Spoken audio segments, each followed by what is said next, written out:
Approx 40 days in your hand before exams.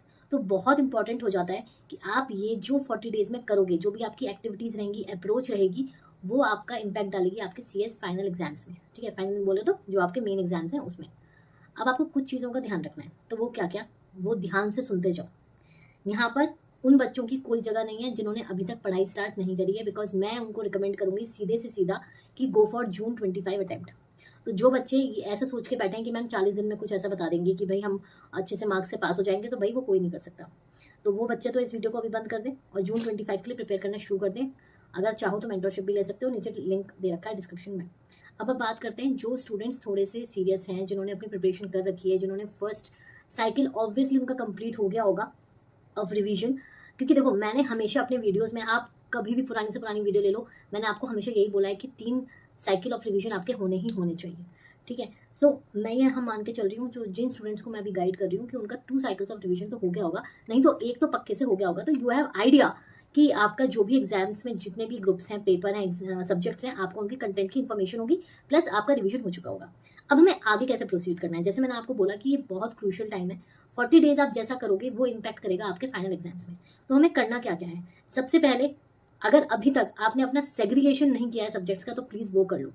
आपको subject wise अपनी एक स्टैक बना के रखना है, जिसमें जैसे ही आप सब्जेक्ट पढ़ोगे, तो ऐसा नहीं है कि आप सारी बुक्स अपने टेबल पे फैला के रखो, क्योंकि जब तक क्लटर को नहीं हटाओगे, माइंड भी क्लटर फ्री काम नहीं करेगा। ठीक है, दूसरी चीज़ जो मैंने बोला कि आपको तरीके से चलना है, उसके लिए आपको चाहिए प्लानिंग। नेक्स्ट 40 डेज की you have to plan accordingly. ये कस्टमाइज प्लान होगा आपके अकॉर्डिंग, आप कितने ग्रुप्स दे रहे हो, किस तरीके से कर रहे हो।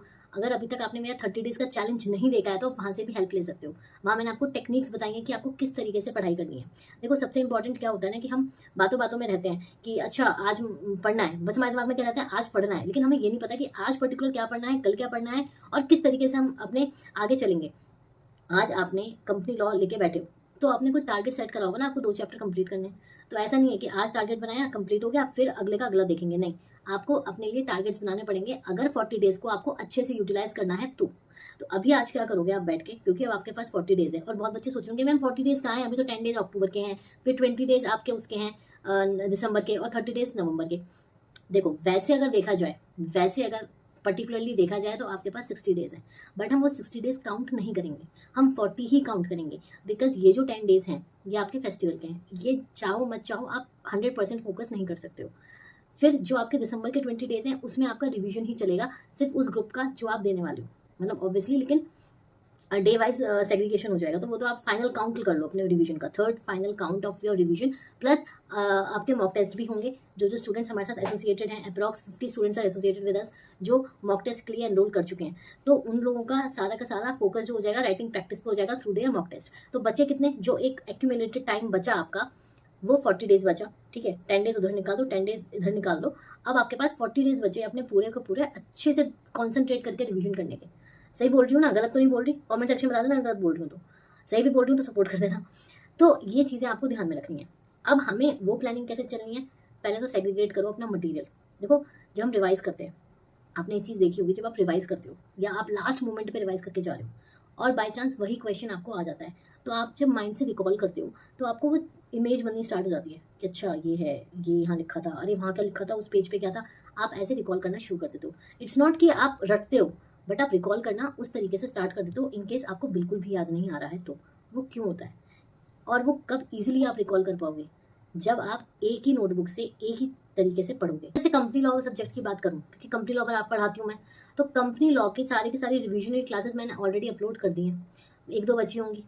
ठीक है, सारी की सारी मैंने अपलोड कर दी हैं। डेली बेसिस से आपको कॉन्सेप्ट वाइज समरी नोट्स बना के मैं आपको समझा रही हूँ। आप अगर उतना भी देख लोगे, उतना समझ लोगे ना, तो कंपनी लॉ आपके टिप्स पे हो जाएगी। रिवीजन क्लास का मतलब ही ये होता है कि आपने सब कुछ पढ़ा हुआ है, अब फटाफट फटाफट हमें रिवाइज करना है। तो वो क्लासेस देखो, टेलीग्राम पे मैंने इतना मटेरियल डाल रखा है, वो देखो। यहाँ पर बात क्या है, जो आपके अप्रॉक्स 40 डेज हैं, उनको आपको प्लान करके चलना है। सबसे पहली चीज़, सेग्रीगेट योर मटेरियल। ठीक है, और उसको स्टैक करके एक के ऊपर ऐसे करके रख दो एक साइड, ताकि जब भी रिवाइज करने के लिए निकालो, पूरा का पूरा स्टैक निकालो और पढ़ना शुरू कर दिया without any time waste.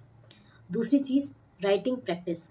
Scanners तो देखो जिन्होंने ले लिए हैं बहुत अच्छी बात है, जो जिन्होंने नहीं लिए हैं मैं उनको नहीं बोल रही कुछ भी, बट जिन्होंने ले लिए हैं उन लोगों को बता दूं कि स्कैनर्स बहुत इंपॉर्टेंट है, और स्कैनर से आपको पता चलता है कि आपको किस तरीके का क्वेश्चन आ सकता है और किस तरीके से आपको आंसर फ्रेम करना है।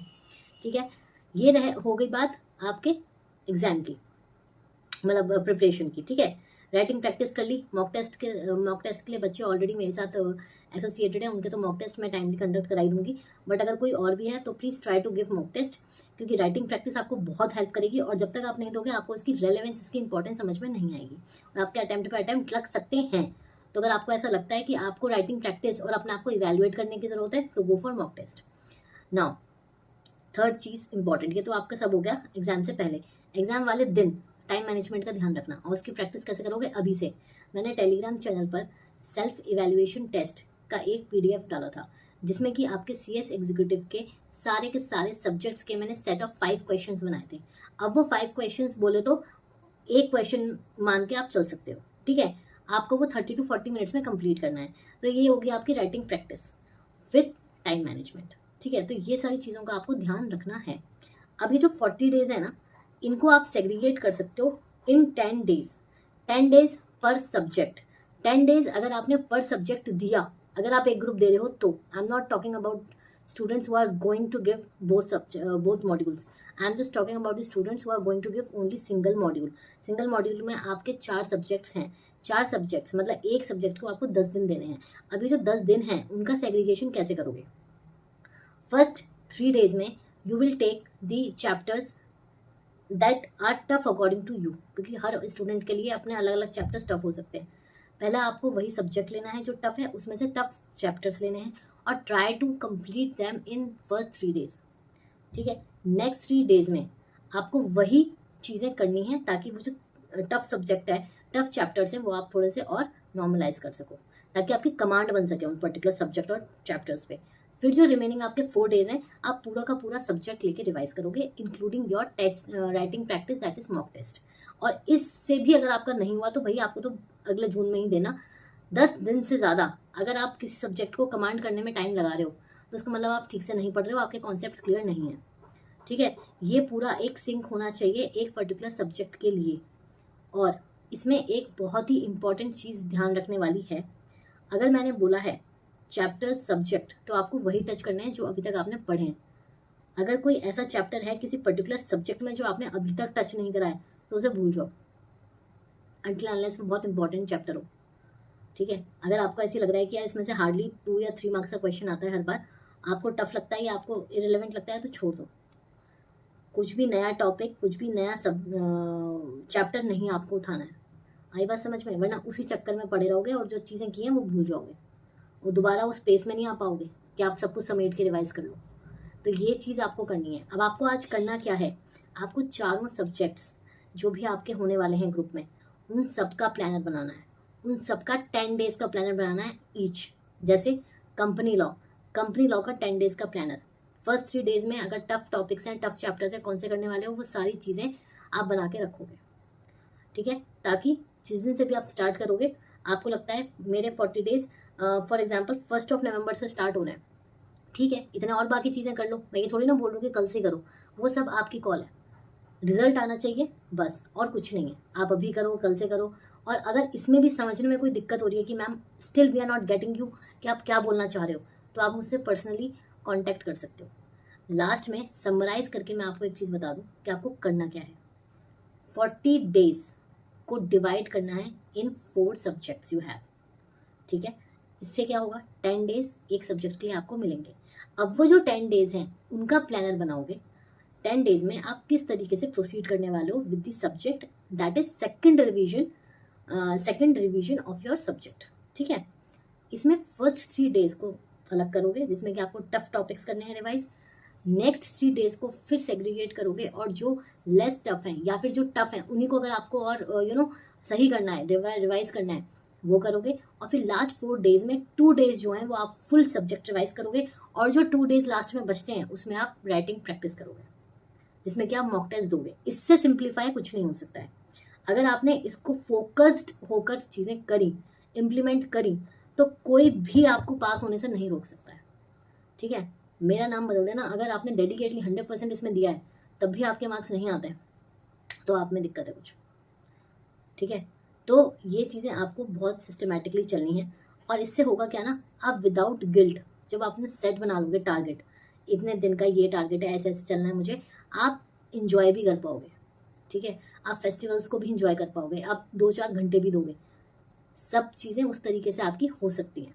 तो मेक श्योर कि आप इस टाइम टेबल को फॉलो करो, और आज ही बनाओ, बनाकर मैं भी दे सकती हूँ, बट मुझे नहीं पता ना कि आपके अकॉर्डिंग हर आपके जो भी सब्जेक्ट्स हैं उसमें कौन से आपको टफ लगते हैं, ये सिर्फ आप ही कर सकते हो। और देखो, प्रोफेशनल एग्जाम्स की तैयारी कर रहे हो तो थोड़ा प्रोफेशनलिज्म अंदर लाना पड़ेगा, थोड़ी सी मेहनत करनी पड़ेगी।